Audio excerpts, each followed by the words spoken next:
Conversations across time. Conversations across time. Conversations across time. Conversations across time. Conversations across time. Conversations across time. Conversations across time. Conversations across time. Conversations across time. Conversations across time. Conversations across time. Conversations across time. Across time. Conversations across time. Conversations across time. Welcome to Conversations Across Time. I am Vivian Crawford, your host, and this is the program where historical figures come alive in engaging discussions about the past and its impact on our understanding of the present. Joining us today are former State Representative Babette Josephs. My pleasure. Thank you for being here. Seated next to Babette is Levy Flying Eagle Newell III, Vice Chief of the Cherokee Confederation of Southeastern Pennsylvania. Welcome, Chief Levy. Thank you. I'm honored to be here. Seated next to Chief Levy is, of course, Christopher Columbus, explorer, navigator, colonizer, and most importantly, the person who is credited with discovering the United States of America. Seated next to Christopher Columbus is Malcolm X. Malcolm X, who is perhaps the seminal figure in defining how African Americans see themselves in the United States today. Welcome, Malcolm. Thank you. It's good to be here. So I want to start and to ask you a question, Mr. Columbus, in that you were credited with having discovered the Americas. Under what authority did you colonize the United States, or the Americas? I'm sorry. Thank you very much. It was no United States, it was America. In Spain and in Portugal, everyone was going for land wherever they could find it, and it was important to have land. And I was sent that with the blessings of Ferdinand and Isabella to find a fast route to India. And I did. I go, instead of going this way, I go this way. And I find China, I find Japan. That's okay. But now, you see, the Portuguese are also looking for land, and the Spanish looking for land, and the Portuguese looking for land, saying, give me, I want this land. I want to just stop you there, because I think it's important for our viewers to understand the Spanish and the Portuguese were looking for land. Oh, yes. And they were, of course, considered the powers that controlled the world at that time? There was no one else. It was only Spain, it was Portuguese. And they're very strong, very strong. So we look and we argue, no, this is mine, no, this is yours. So what happens is this, I find China, I find India in 1492. In 1494, Pope says, we make a treaty. We divide so that you no argue. It's no good to argue. Spain gets this part, and Portugal gets this part. Africa and whatever else we find here, including the islands that I'm finding and the countries that I'm finding, you see. But I think, and I'm not going to question you. I'm going to allow our guests to challenge you on this, because you said the Pope made the decision. Oh, So you're yeah. talking about Pope Alexander VI. I am indeed, yes, the Pope Alexander VI. He makes a treaty called Treaty of Tordesillas. And it is from the Pope, it is from God. Spain shall have this, Portugal shall have this. Europe can be Europe, but new lands, Portugal and Spain. And that was divided. And if we find a Spain, we find land, that is our land. But this is according to the authority of the Pope. Yep. See? But But- if I may interject, what I find interesting is that you say that the Pope sent you, but in actuality, as a young child, as a teen, you first went to the seas yourself. You had that adventure in your blood. Didn't you take your plan to the Queen and King yourself in hopes that you would get the support to find this Oh, man? see. I go many places. I go to England. My brother go to England. Your brother Bartholomew or Diego? Yes, goes to England. And it makes no difference. We go to see England. Will you help us? We go to Genoa. We go to Napoli. We go many places. Matter of fact, Venezia. you went to Genoa first, where you're from. You then went to Venice. You then went to Portugal. They all turned you down because they didn't believe that the charts and the nautical charts that you had were in fact actual. You convinced Ferdinand and Isabella that they should take a look at this, and they decided to. But meantime, they were more concerned about what was happening in Africa, if I'm not mistaken, in the Muslim world. But you convinced them that this was a good idea, and they kept you on retainer for that reason. am I Well, you right? see, we wanted to go to India. But India But you is never this made it way. to India. Nah, because You never I'm made it to going India at all. this way. I find China, I find Japan, I find people I call Indian. But I want to say this, and I just have to jump in for a moment. When you say I find, as though these places were lost. To us, they they were lost. We did not know. Yeah, but Nobody knew. People knew there were people living there. They knew. You say you didn't find us, we found you.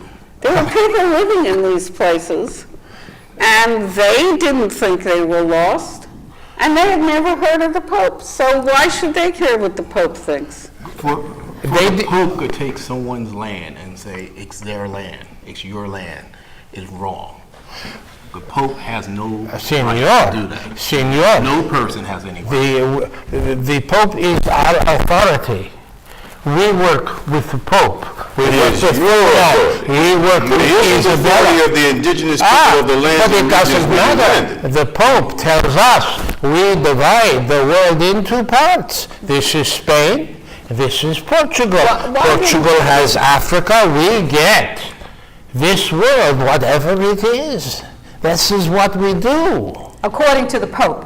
See, So Why should the Pope have a right? why should not? The Pope comes from God. His word is God. what would have Is the happened? Pope God?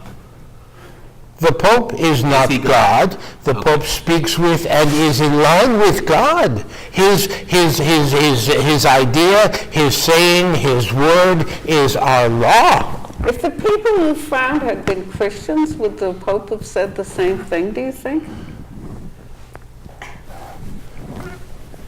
We don't ask questions. The Pope, Clearly. the Pope is going to make these people Christians, whether they liked it or not, because that's what colonialism is. That's correct? what, That's exactly that's what what he saw. But that is Tordesillas. It says, we come, we see, we conquer. It is the way of the world. Based on And everywhere. based on having a dominant society with more weapons and guns and ammunition. That is what. Not more, the only way. The only that India Only weapons and guns. It hadn't made it to the Americas at that time. Exactly. It was very effective. Yes, Certainly it was. Yes. My yes, people. yes. Looking back, Chris, would you have taken the exact same routes, looking back, that you have taken? Or would you have done something differently? I took the trade winds, and the trade winds take me to the island.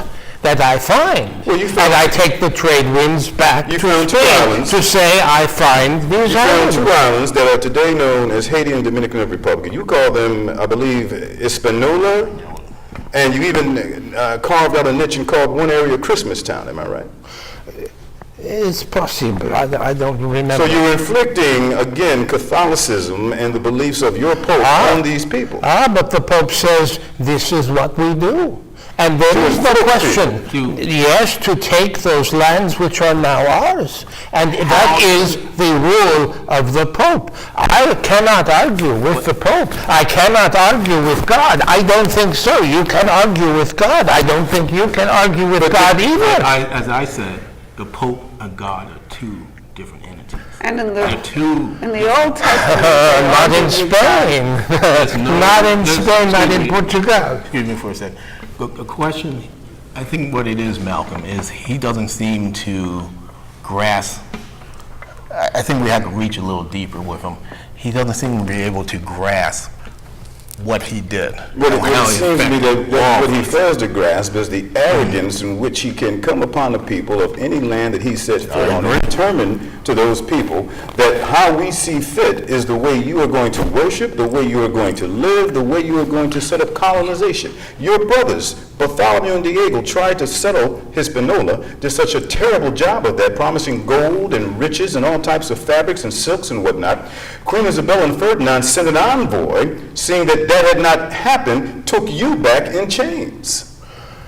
Well, there were some problems, some disagreements, yes, but I come back to Spain. You lost the majority of your wealth. I come back to Spain, Well, and I Mr. get X. the money that the Queen says, This you did. because we talk and I say, for you, Isabella, for you, Ferdinand, I do everything. This is not for He did me. not give you I want to did not just give you interject good one votes. thing. That, how do you feel about Christopher Columbus saying he did this for Isabella?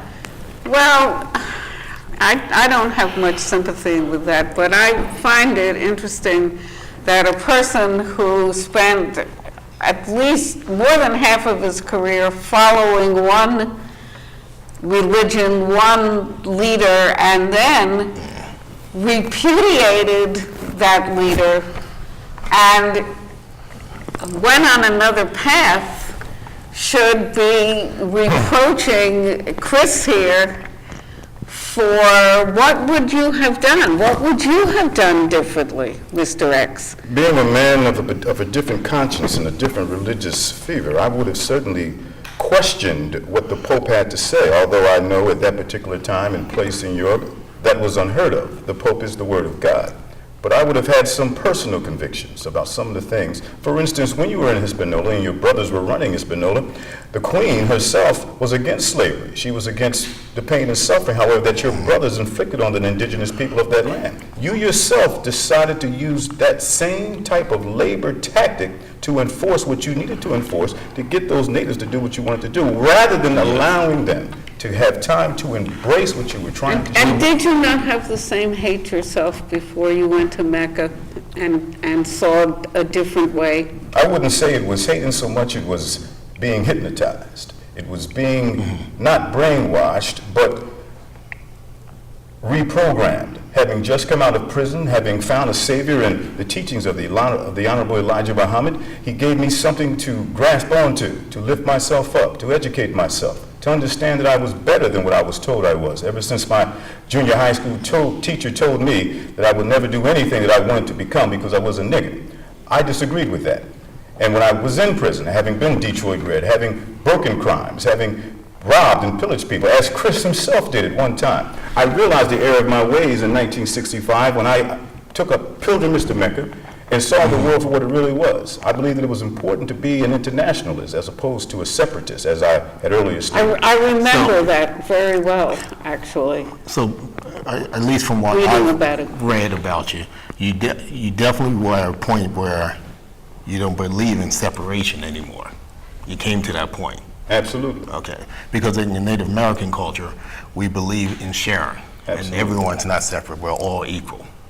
we're all equal. Understanding where the Nation of Islam was born, I'm taken out of Islam, in Africa where there was communal living. There was not capitalism. There was not a hoarding of resources. Right. There was the spreading of wealth. There was the community living and sharing, the socialization of a village. Now, Brother Malcolm, we are going to take a break, and we want to come back and have this discussion about communalism versus colonialism. I think that's an important conversation for us to have. So we'll be back in one moment. Thank you.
Welcome back to Conversations Across Time. Chief, before the break, there was a sense, I had a sense that there was something that you wanted to say. Now, we're talking about what happened to your people. So you're speaking for Native Americans. Right. And you did hear, I mean, these are two strong gentlemen. Christopher Columbus and Brother Malcolm, they are strong gentlemen. But we need to know from you, as a Native American, how you feel about what you're hearing. Well, the first thing, I was glad to hear the conversation between these two, so I can bring my part out. And what I see is that no matter what Malcolm says, what Columbus says, they have not lived the Native American life. The Native American life was affected since Christopher came over in the Caribbean. So it was an impact after It's an impact, but the impact was just the beginning, because the whole idea was everything is being done from the Pope and God, and it's right to take someone's land and say, I claim this land, and you do not matter. You would do what we tell you to do. We would cut your hair. We would take your kids, throw them in the ocean. We would rape them. We would take the men and enslave them as much as possible until they die off, and then put a replacement of people and go out and find more people from Africa to replace us. Okay, that was in the Caribbean. Now when you come to the United States, where we are right now, North America and South America, the problem here is that it continued when they kept coming in for more land and using that right of God, saying, if you don't follow our religion, we can kill you, we can enslave you. And it went all the way through the country. It went from North America to South America.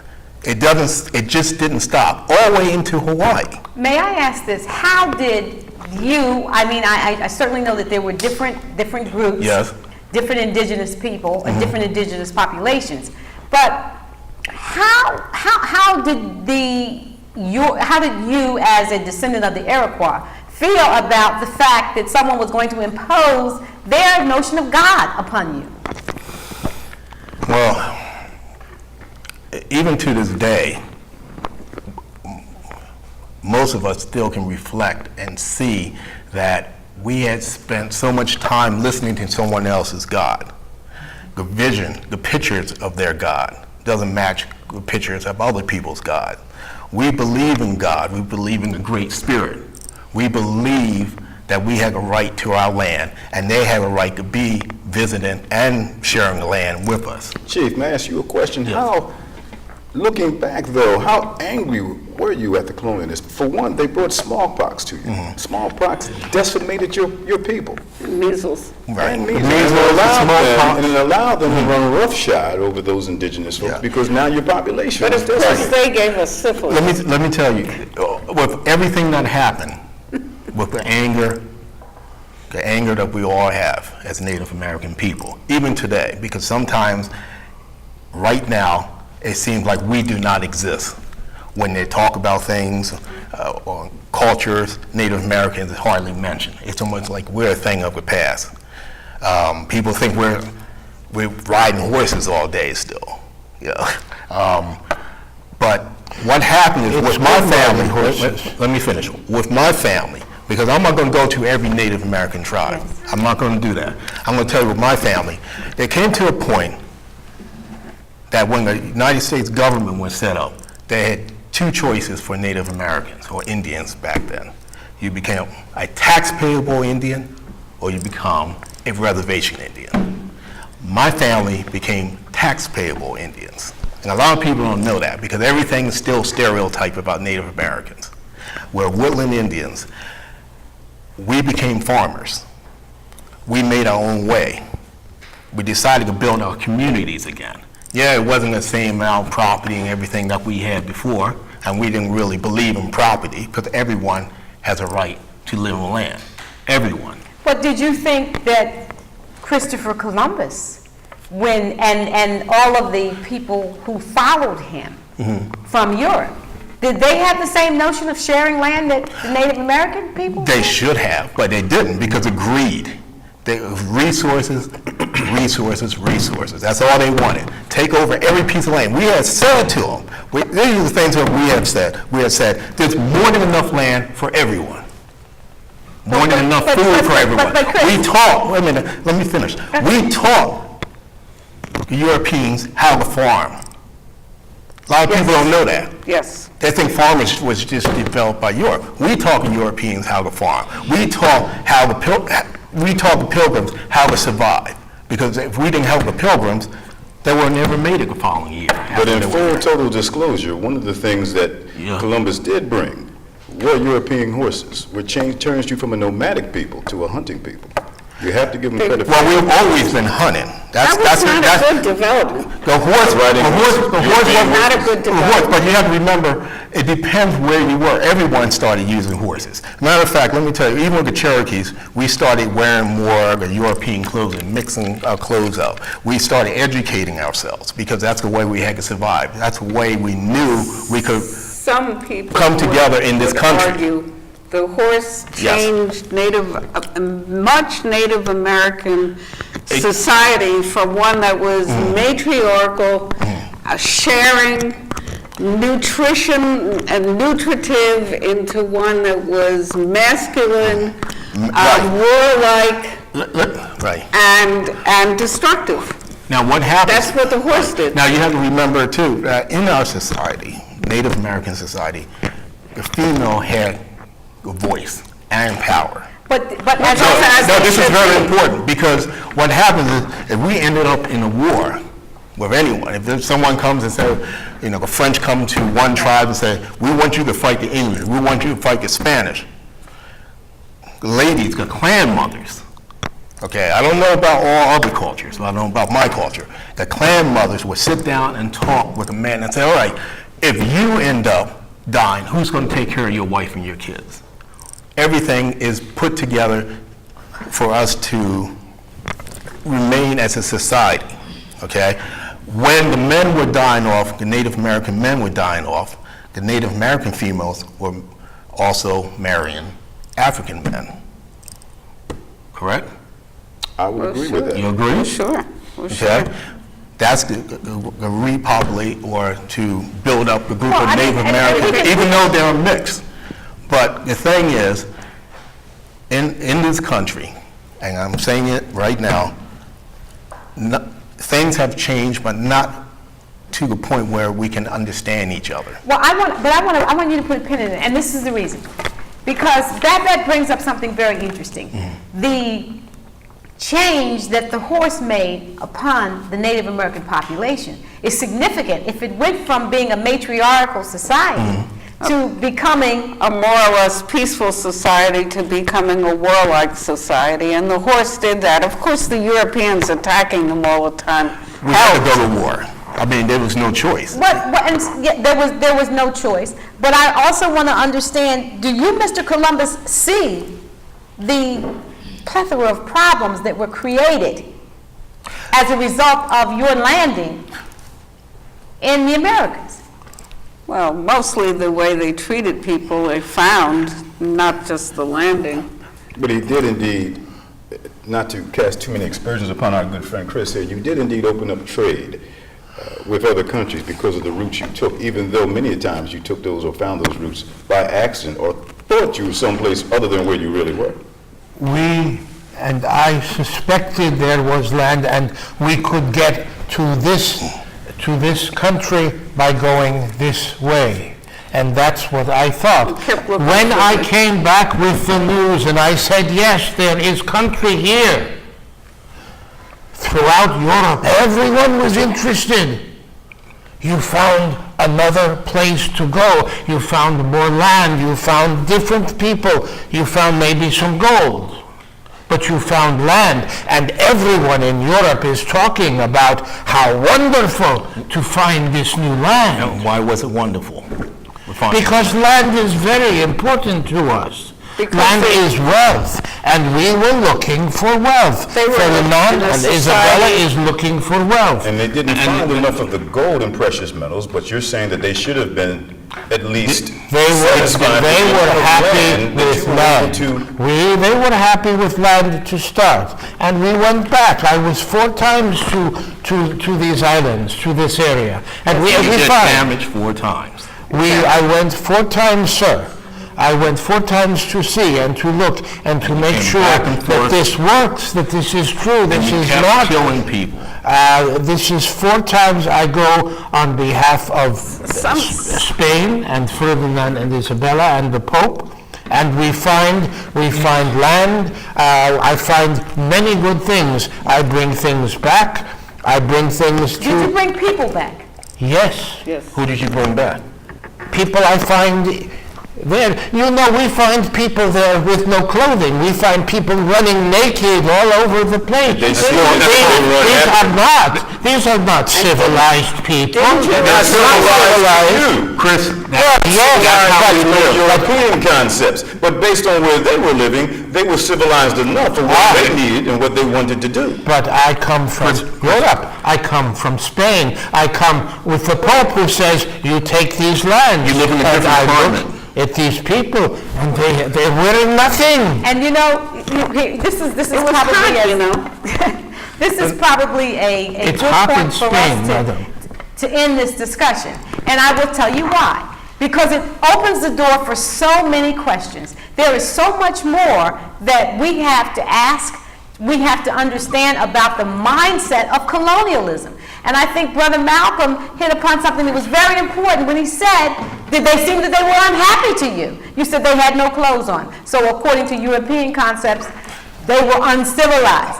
And also, I must say, the chief points out to you that what happened is you came to this country and created damage. You created much damage, and then I love my friend Babette because as a feminist, she brings something that's very close to my heart. She says, this was a matriarchal society before you arrived here with your horses and your European values.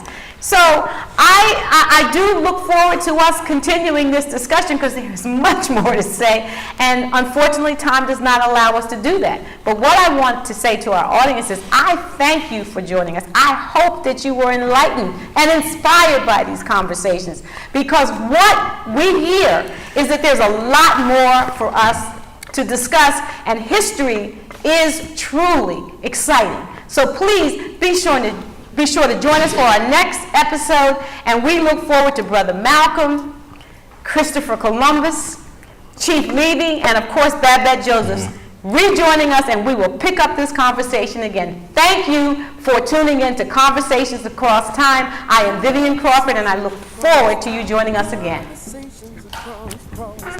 Conversations across time. Conversations across time. Conversations across time. Conversations across time. Conversations across time. Conversations across time. Conversations across time. Conversations across time. Conversations across time. Conversations across time. Conversations across time. Conversations across time. Conversations across time.